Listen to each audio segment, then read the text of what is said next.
नमस्कार। इसके पहले के वीडियो में मैंने आपसे अशोक के बौद्ध धर्म के बारे में बात की थी कि अशोक कैसे बौद्ध धर्म में परिवर्तित हो गया। अशोक के बौद्ध बनने के बाद उसके अंदर क्या परिवर्तन आए, इसके बारे में मैंने इसके पिछली वीडियो में बात कर ली है। जिन लोगों ने वह वीडियो नहीं देखा है उसको जाकर देखें, इसके बाद इस वीडियो पर आए, जिससे कि क्रमबद्ध तरीके से वो जानकारी लेते रहें। ठीक है। मैं पिछले वीडियो में ये बात कर रहा था कि अशोक की धार्मिक नीति क्या थी। तो वही जो मेरी बातें रह गई थी उसको मैं बताने यहाँ पर आया हूँ। तो हम बात कर रहे थे अशोक की धार्मिक नीति। देखिए, अशोक अब बौद्ध बन चुका है। उसके भीतर बहुत सारे परिवर्तन आए। वो सदाचार के मार्ग पर, अहिंसा के मार्ग पर चल पड़ा है। ठीक है। विहार और आखेट जैसे मनोरंजन करने वाले जो भी तत्व थे उसको छोड़ दिया उसने। अब उसके जगह पे वह धर्म यात्राएं करता है, अपने धर्म प्रचार के लिए यात्राएं करता है। और पाकशाला में पशु पक्षियों की हत्याएं अब बंद हो चुकी हैं, क्योंकि गोष्ठियां और प्रीति भोज में अब मांस मांस का भक्षण नहीं होता है। ठीक। ये सारी चीजें मैंने पिछले वीडियो में बताई थी आपको। अशोक अब बौद्ध हो गया है, तो उसका दूसरे के धर्म के बारे में क्या विचार है वो आज हम इस वीडियो में जानेंगे। धार्मिक नीति। अशोक एक सहिष्णु शासक था। ठीक है। उसके शिलालेखों से हमें पता चलता है कि अशोक जो है सहिष्णु शासक था। सभी धर्मों के प्रति वह सम्मान की दृष्टि रखता था, उनका सम्मान आदर करता था, उनके लिए जो बन पाता था वो करता था। एक पिता के भांति अपनी प्रजा को जो है वो देखता था, उनके देखभाल देखभाल करता था। अशोक बौद्ध होने के बाद भी सभी धर्मों को सम्मान देता था। वह एक सहिष्णु शासक था। उसके सहिष्णु शासक होने की बात उसके 12वें शिलालेख में हो रखी है। 12वां शिलालेख मैं बार बार बता रहा हूं, पत्थर पर उकेरी कुछ सेंटेंस, उकेरा गया कुछ सेंटेंस या वाक्य या कुछ जो कि शासनादेश हो सकता है या किसी निर्माण कार्य के लिए किसी को समर्पित किया जा सकता है। ऐसी बातें मैंने आपको पहले की वीडियो में बताया है। शिलालेख एक प्रकार का स्मृति चिन्ह मान लीजिए उसको, जो कि पत्थर पर जो है खुदवा कर लिखवाया जाता था। जैसे कि आप कोई भी परियोजना आज देखते होंगे तो उसका अनावरण करने के लिए या उसका उद्घाटन करने के लिए जब कोई भी मंत्री, नेता या कोई अधिकारी जाता है तो एक आप देखते होंगे संगमरमर के पत्थर पर कुछ शब्द लिखे होते हैं, कुछ वाक्य लिखे होते हैं कि यह उद्घाटन किनके कर कमलों से हुआ, यह परियोजना कब शुरू हुई, कब जो है अपने मूर्त रूप में आई, ये सारी बातें उसमें लिखी होती हैं। तो उसी प्रकार से अशोक के शिलालेख थे। तो उसके 12वें शिलालेख में उसकी धार्मिक नीति के बारे में हमको पता चलता है। 12वें शिलालेख में उसने क्या लिखा है, क्या कहता है वो? मनुष्य को अपने धर्म का आदर और दूसरे धर्म की अकारण निंदा नहीं करनी चाहिए। एक ना एक कारण से अन्य धर्मों का आदर करना चाहिए। ऐसा करने से मनुष्य अपने संप्रदाय की वृद्धि करता है तथा दूसरे संप्रदाय पर उपकार करता है। यदि इसके विपरीत वो कार्य करेगा,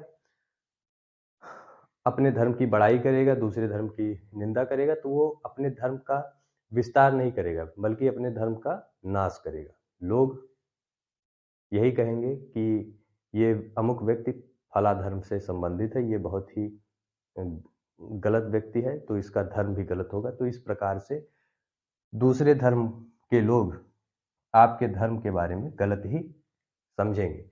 इसलिए मनुष्य को चाहिए कि किसी भी धर्म के बारे में गलत ना कहें और अपने धर्म के बारे में इतनी बड़ाई किसी से ना करें। बस केवल अपने धर्म के विचारों को आदान प्रदान करें, उनके विचारों को आप जानें, आपके विचारों को वो जानें, जिससे कि आप लोगों के जो विचार हैं जो विचार हैं वो और विस्तृत हो सके, आपको और सारी जानकारियाँ बहुत सारी जानकारियाँ आपको हो सके। जिन जगहों पर या जिन चीज़ों पर आपका जो है विचार अभी अधूरा था, हो सकता है कि किसी दूसरे धर्म के विचार से आप जो है अपने उस पहलू को जो कि अधूरा रह गया था उसको पूर्ण कर सकते हैं। तो लोग एक दूसरे का धर्म सुने और बहुश्रुत अधिक ज्ञान वाले बने, जिससे संसार का कल्याण हो सके, ये अशोक कहता है। बेसिकली बात आप ये समझिए कि आप किसी के धर्म के बारे में उल्टा सीधा मत कहिए। अगर ये अशोक कह रहे हैं तो इसका मतलब कि वो सभी धर्म के प्रति सम्मान की दृष्टि रख रहे हैं। ठीक।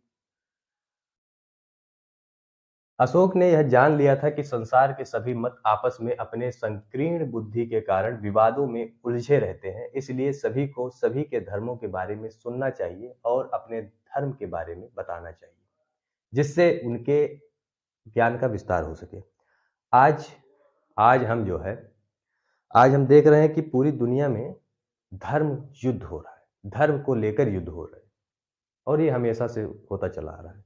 लेकिन अशोक इन बातों को समझ चुका था और उसने कहा था कि हाँ, ये जो संकीर्ण बुद्धि वाले लोग हैं, जो कि धर्म का जो है प्रचार प्रसार करते हैं, यदि उनकी बुद्धि में संकीर्णता होगी या उनकी सोच छोटी होगी, वो दूसरे धर्मों को निंदनीय कहते रहेंगे या निंदा करते रहेंगे उन धर्मों का, तो उनमें विवाद होता ही रहेगा। क्योंकि कोई भी धर्म एक दूसरे से ना तो बड़ा है ना ही छोटा है, सब समान हैं। और यही जो है अशोक चाहता था कि सब समान दृष्टि से एक दूसरे के धर्म को देखें, जिससे कि लड़ाई झगड़ा विवाद ना हो। तो इस प्रकार से अशोक की जो धार्मिक नीति है सही शुरू थी, समान रूप से वो सभी धर्मों को मानता था। अच्छा, कुछ बातें और है अशोक की, जिससे कि हमें पता लगता है कि अशोक जो है एक अच्छा शासक भी था और समान दृष्टि से अपनी जनता को, अपने देश की जनता को देखता था। यहाँ मैंने 3 पॉइंट लिख रखे हैं। आपने 12वें शिलालेख की बातें तो आपने देख ली, ठीक है, उसके विचार आपने जान लिए। अब उसके कुछ कार्य देखेंगे तो इससे भी पता चलेगा कि वो एक सहिष्णु शासक था।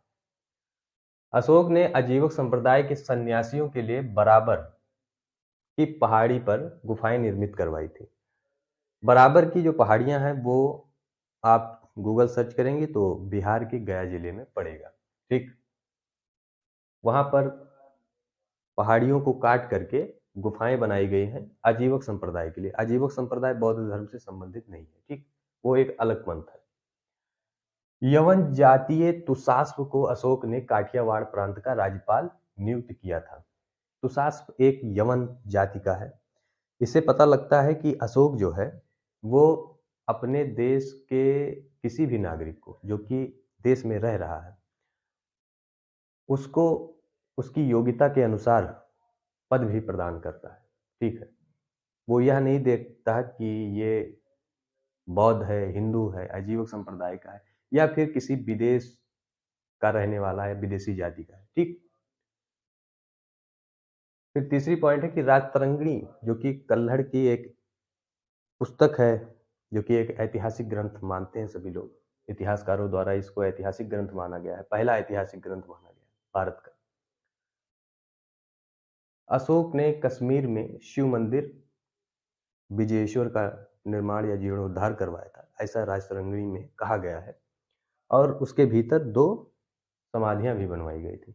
तो इस प्रकार से देखते हैं कि विभिन्न संप्रदाय धर्मों के लिए वो स्मारक या उनके मंदिर या गुफाएं निर्मित करा रहा है।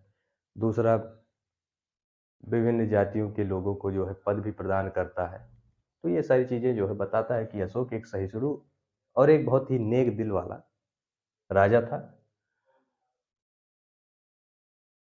ये सारी बातें वही है जो अभी मैंने आपको बताई।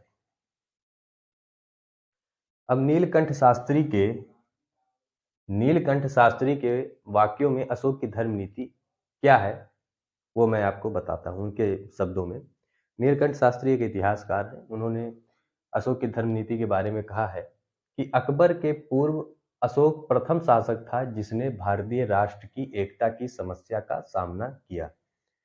जैसे जब अकबर मुगल बादशाह जो थे, वो भी भारतीय राष्ट्र की एकता को समझते थे और भारतीय राष्ट्र की एकता को जो है कायम रखने के लिए उन्होंने बहुत सारे प्रयास किए थे। क्योंकि ये समस्या है एक प्रकार से। विभिन्न लोग रहते हैं, विभिन्न प्रांत हैं, विभिन्न क्षेत्र हैं, विभिन्न बोलियाँ हैं। तो उनके हिसाब से नीतियाँ किस तरीके से बनाई जाएँ जिससे कि भारतीय राष्ट्र एक रहे, एक सूत्र में बंधा रहे। तो अकबर ने भी प्रयास किया था और अशोक ने भी प्रयास किया था। तो अकबर के पूर्व अशोक ऐसा शासक था, नीलकंठ शास्त्री के मत के अनुसार, जिसने भारतीय राष्ट्र की एकता की समस्या का सामना किया। इसमें उसे अकबर से अधिक सफलता मिली थी क्योंकि उसको मानव प्रकृति का बेहतर ज्ञान था। मानव प्रकृति का उसको बेहतर ज्ञान था, इसलिए उसको ज़्यादा सफलता मिली थी। देखिए, अशोक प्राचीन काल का तो शासक था ही, लेकिन इसी देश का शासक था। उसके माता-पिता भी यहीं के थे। बल्कि अकबर तो बाहर देश से आया हुआ था, उसके माता-पिता बाहर देश से आए हुए थे। अकबर हालाँकि पाकिस्तान के अमरकोट में जन्मा था, एक राजपूत के किले में। लेकिन फिर भी इसका जो रक्त है, वो तो बाहरी देश का है ना, तो ये इतना जानकार नहीं था इस देश के बारे में या यहाँ की जनता के बारे में। तो अकबर से अधिक सफलता अशोक को मिली। एक नया धर्म बनाने या अपने धर्म को बलात् सबसे स्वीकार कराने के स्थान पर उसने सुस्थिर धर्म व्यवस्था को स्वीकार किया। जैसे अकबर ने एक अलग धर्म चलाया था, दीन-ए इलाही, उसी प्रकार से अशोक ने अपना धम्म जो है प्रचारित किया था। हालाँकि दीन-ए इलाही ज़्यादा समय तक अस्तित्व में नहीं रहा। उसके जो है अ, अनुयायी भी नहीं थे ज़्यादा, संभवतः बीरबल ही उसके अनुयायी थे। और एक बात बताएँ, दीन-ए-इलाही कोई या धम्म, अशोक का धम्म कोई नया धर्म नहीं था, बस विभिन्न धर्मों की अच्छी-अच्छी बातें उसमें ले ली गई थी और एक खाका तैयार कर दिया गया था कि लोगों को किस तरीके से अपना जीवन सदाचार के हिसाब से व्यतीत करना चाहिए, ठीक है? तो ये सारी बातें। सहिष्णुता के मार्ग में वह कभी भी विचलित नहीं हुआ। ये तो सारी बातें आपने देख ही ली कि अशोक की धार्मिक नीति बहुत ही अच्छी थी, सदाचारपूर्ण थी और एक समान दृष्टि रखने वाले थी। और अशोक जैसा कोई राजा पूरे इतिहास में हुआ ही नहीं है, पहली बात। कि एक ऐसा राजा जो कि शुरू से ही क्रूर था, हिंसा में वो विश्वास रखता था। वो कलिंग युद्ध के रक्तपात को, नरसंहार को देखकर विचलित हो जाता है, उसका हृदय परिवर्तन हो जाता है। इसके बाद उसने एक क्षण गँवाए बिना उसने वहीं से जो है अस्त्र-शस्त्र रख दिए और धम्म के विचार में, धम्म के विचार को प्रचार-प्रसार उसके करने में अपना जीवन लगा दिया। सदाचार के जीवन के जीवन के लिए उसने अपना जीवन पूरा खपा दिया। बिरले कोई मिलेगा अशोक की तरह। इसीलिए जो है अशोक को एक ध्रुव तारे की तरह इतिहासकार मानते हैं इतिहास में, ठीक है? तो ये सारी बातें। अब मैं